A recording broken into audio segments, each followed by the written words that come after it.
Hello दोस्तों, आज हम एक्सप्लेन करने वाले हैं जॉन विक चैप्टर 2। और अगर आपने चैप्टर 1 का वीडियो नहीं देखा है तो उसका लिंक आपको डिस्क्रिप्शन में मिल जाएगा।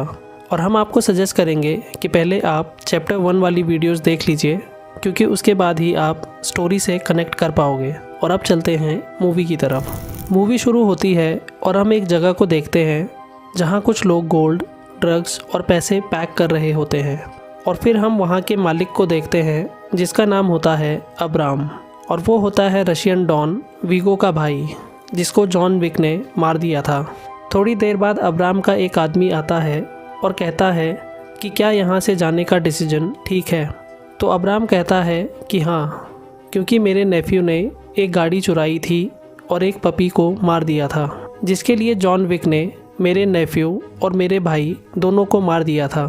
और अब उसकी गाड़ी हमारे गैराज में है, और इससे पहले कि जॉन यहाँ आए हमें यहाँ से निकलना होगा।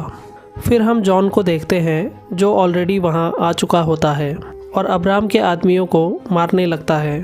फिर जॉन अब्राम को फ़ोन करता है, जिसे सुनकर उसकी हालत ख़राब हो जाती है। जॉन गैराज में जाकर अपनी गाड़ी उठा लेता है, लेकिन अब्राम के आदमी उसका पीछा करने लगते हैं। जॉन एक एक करके उन्हें मार देता है और फिर अब्राम के ऑफिस में चला जाता है। जॉन विक को देखकर अब्राम की हालत टाइट हो जाती है, लेकिन जॉन कहता है कि मैं शांति चाहता हूँ, और फिर वहाँ से चला जाता है। अगली सुबह जॉन अपने डॉग के साथ होता है और ओरेलियो वहाँ आ जाता है। वो दोनों जॉन की गाड़ी देखते हैं जो फाइट के दौरान पूरी तरह से टूट चुकी होती है, लेकिन ओरेलियो कहता है कि मैं इसे फिक्स कर दूँगा। उसी रात जॉन अपने हथियार और गोल्ड कॉइन्स फिर से अपने फ्लोर के नीचे गाड़ देता है, क्योंकि वो फिर से खून खराबा नहीं करना चाहता। इतने में जॉन की डोरबेल बजती है और जॉन देखता है कि उसका पुराना दोस्त सेंटिनो दरवाजे पर है। वो दोनों अंदर आते हैं और सेंटिनो कहता है कि तुम्हें मेरे लिए एक काम करना होगा, और जॉन बिना काम जाने उसे मना कर देता है और कहता है कि मैं ये सब नहीं करना चाहता। तो सेंटिनो उसे एक मार्कर दिखाता है जिस पे जॉन का खून लगा होता है। सेंटिनो कहता है कि मैंने तुम्हारी मदद की थी जब तुम्हें मेरी ज़रूरत थी, और ये मार्कर उस बात का सबूत है। और अब अगर तुमने मेरी मदद नहीं की तो तुम इसका अंजाम अच्छे से जानते हो। और इसके बावजूद भी जॉन उसे मना कर देता है, और फिर सेंटिनो चुपचाप बाहर चला जाता है। फिर सेंटिनो अपनी गाड़ी से अपना वेपन निकालता है और जॉन के घर पर फायर कर देता है, जिससे जॉन घर के पीछे की तरफ गिर जाता है और सेंटिनो जॉन के घर को तबाह कर देता है। जॉन बच जाता है और अगली सुबह वो अपने डॉग के साथ होटल कॉन्टिनेंटल जाता है।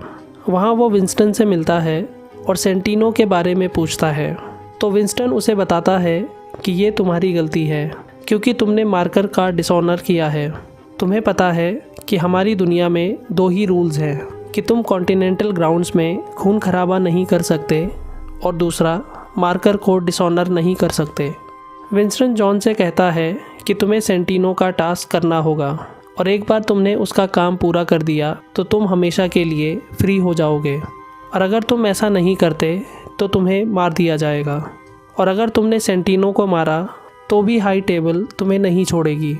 उसके बाद जॉन सेंटिनो से मिलने जाता है, और सेंटिनो कहता है कि तुम्हें मेरी सिस्टर को मारना होगा, क्योंकि मेरे फादर ने मरने के बाद उसे हाई टेबल की सीट दे दी थी, जो कि मुझे मिलनी चाहिए थी। वो कहता है कि जियाना इस वक्त रोम में है, और मैं चाहता हूँ कि तुम वहाँ उसे जाकर मार दो। उसके बाद जॉन रोम चला जाता है, और सेंटिनो अपनी खास एरिस को भी जॉन पर नज़र रखने के लिए वहाँ भेज देता है। जॉन रोम के होटल कॉन्टिनेंटल में जाता है और वहाँ के मैनेजर से मिलता है। वहाँ से जाने के बाद जॉन अपने हथियार लेने एक दूसरी जगह जाता है, जहाँ उसे बहुत सारी गन्स और बुलेट प्रूफ कपड़े भी दिए जाते हैं। जॉन को मैप के थ्रू सब कुछ बता दिया गया होता है, और फिर जॉन एक पार्टी में जाता है जहाँ वो जियाना को मारने वाला होता है। थोड़ी देर बाद जियाना एक मीटिंग से फ्री होती है, और फिर अपने बॉडीगार्ड कैसियन से कहती है कि तुम भी पार्टी एंजॉय करो, मैं थोड़ा फ्रेश होकर आती हूँ। जियाना वॉशरूम में जाती है और वहाँ जॉन विक भी आ जाता है, जिसे देखकर जियाना हैरान हो जाती है। जियाना को पता चल जाता है कि जॉन विक उसे मारने आया है, और वो कहती है कि हम अच्छे दोस्त हुआ करते थे। तो जॉन कहता है कि हम आज भी अच्छे दोस्त हैं, लेकिन मार्कर की वजह से मुझे तुम्हें मारना होगा और तुम्हारे भाई ने मुझे इस काम के लिए भेजा है। और फिर जियाना कुछ नहीं कहती क्योंकि मार्कर का नियम उसे पता होता है। जियाना खुद से अपने हाथ की नसें काट लेती है और फिर जॉन उसे शूट कर देता है। बाहर जाते वक्त कैसियन जॉन को देख लेता है, जो उसे पहले से जानता था। कैसियन समझ जाता है कि जॉन ने जियाना को मार दिया है और वो दोनों एक दूसरे को शूट करने लगते हैं, लेकिन दोनों ने बुलेट प्रूफ सूट पहना होता है, जिसकी वजह से दोनों को कुछ नहीं होता। जॉन वहाँ से भागने लगता है और जो कोई भी उसके रास्ते में आता है वो उसे ख़त्म कर देता है। जॉन वहाँ से भाग ही रहा होता है और एरिस भी वहाँ आ जाती है और सेंटिनो की तरफ से उसे ऑर्डर होते हैं कि जियाना को मारने के बाद जॉन को भी ख़त्म कर देना। एरिस के आदमी जॉन पे हमला कर देते हैं, लेकिन जॉन उन्हें भी मारकर वहाँ से भाग जाता है। सेंटिनो को भी पता चल जाता है कि जॉन बचकर निकल गया है और वो घबरा जाता है। वो जॉन को मारने के लिए कॉन्ट्रैक्ट ओपन कर देता है $7 मिलियन का और फिर सारे कॉन्ट्रैक्ट किलर्स को जॉन को मारने का मैसेज मिल जाता है। फिर सेंटिनो कॉन्टिनेंटल होटल में विंस्टन से मिलता है और विंस्टन कहता है कि जॉन ने तुम्हारा काम कर दिया है और अब तुम्हारा मार्कर उसके ऊपर से हट गया है। सेंटिनो रजिस्टर पे साइन करके मार्कर कंप्लीट कर देता है और विंस्टन उससे कहता है कि तुम्हें कोई आइडिया नहीं है कि अब तुम्हारा क्या हाल होने वाला है। वो कहता है कि तुमने डेविल की पीठ पे वार किया है और अब तुम्हें कोई नहीं बचा सकता। फिर हम जॉन को देखते हैं जो एक रोड पे चल रहा होता है और अचानक से एक एक करके सारे कॉन्ट्रैक्ट किलर्स उसे मारने की कोशिश करते हैं, लेकिन जॉन उनको भी ठिकाने लगा देता है। थोड़ी देर बाद जॉन एक ट्रेन में जाता है और कैसियन भी उसके साथ उसी ट्रेन में चढ़ जाता है। वो दोनों एक दूसरे को घूरने लगते हैं और लोगों के उतर जाने के बाद एक दूसरे से लड़ने लगते हैं। थोड़ी देर बाद जॉन कैसियन की चेस्ट में चाकू घुसा देता है और कैसियन वहीं मर जाता है। इन सारे किलर्स से जॉन को बचना होता है और वो एक भिखारी से कहता है कि मुझे उसके पास ले जाओ, जो बाउरी किंग का आदमी होता है। थोड़ी देर बाद वो आदमी जॉन को किंग के पास ले जाता है, जो अंडर द टेबल काम करता है और उसकी अपनी एक गैंग होती है। जॉन किंग से कहता है कि मुझे तुम्हारी मदद चाहिए क्योंकि तुम्हारे लोग हर जगह हैं और तुम ही मुझे बता सकते हो कि सेंटिनो इस वक्त कहाँ है। और किंग के न चाहते हुए भी उसे जॉन की मदद करनी पड़ती है, क्योंकि अगर सेंटिनो को हाई टेबल की सीट मिल गई तो वो सबसे पहले अंडर द टेबल काम करने वालों को ही मारेगा। और फिर किंग उसे बता देता है कि सेंटिनो इस वक्त म्यूज़ियम में है और जॉन को एक गन भी दे देता है। उसके बाद हम देखते हैं कि सेंटिनो एक पार्टी में होता है और थोड़ी देर बाद जॉन भी वहां आ जाता है। जॉन अचानक से वहां हमला कर देता है और सेंटिनो के आदमियों को मारने लगता है और यही मौका देखकर सेंटिनो वहां से भाग जाता है और जॉन भी उसके पीछे पीछे रिफ्लेक्शन ऑफ सोल में चले जाते हैं, जहां फिर से वो सेंटिनो के आदमियों को मारता है। और जब सेंटिनो को पता चलता है कि जॉन सबको मार देगा तो वो वहाँ से भाग जाता है।